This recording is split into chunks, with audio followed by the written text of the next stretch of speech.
చాలామంది vitamin D sir నేను పొద్దునతో లేచే లోపలికే నాకు 10 గంటలు అవుతుంది లేదా 11 గంటలు అవుతుంది.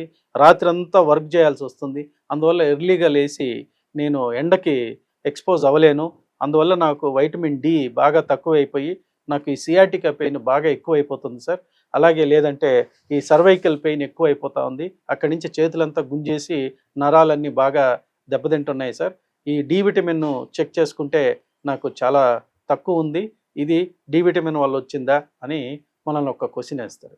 డి విటమిన్ తగ్గటం వల్ల మనకు ఈ సియాటికా పెయిన్ గానీ, అలాగే సర్వైకల్ పెయిన్ గానీ, అలాగే రాడిక్యులోపతి అంటే స్పాండిలైటిస్ పెయిన్ గానీ, ఈ డి విటమిన్ తగ్గటం వల్ల దానివల్ల ఒకే ఒక కారణం వల్ల రాకపోవచ్చు.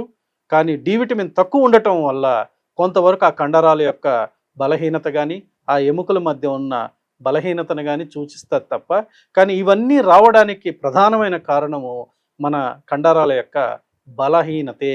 ఈ బలహీనత ఎప్పుడు ఏర్పడుతుందంటే దాని మీద విపరీతమైన ఒత్తిడికి అవి గురైనప్పుడు ఖచ్చితంగా ఆ కండరాలన్నీ కూడాను బలహీనమయ్యి అక్కడ స్కెలిటల్ సిస్టమ్ అంతా ఇబ్బందికి లోనయ్యి అక్కడున్న క ఎముకలు వెన్నుపూసలు కావచ్చు, జాయింట్లు కీళ్ళు కావచ్చు, అవన్నీ అరిగి తద్వారా ఈ నొప్పులు రావడానికి అవకాశం ఉంటుంది. So at the same time మనం వైటమిన్ డి కూడా అప్పుడు చెక్ చేయించినప్పుడు దీనికి కోయిన్సైడ్గా దీనివల్ల వచ్చింది అనుకోకుండా ఇది కూడా తక్కువ ఉంటే ఇమ్మీడియట్లీగా దాన్ని డి విటమిన్ సప్లిమెంట్ తీసుకోవాలి. లేదంటే ఖచ్చితంగా ఎండకి మనము మార్నింగ్ అరౌండ్ 8:00 నుంచి 7:30 టు 9:00 మధ్యలో తీసుకునేటట్టు 8:00 ఈజ్ ద ఐడియల్ టైము.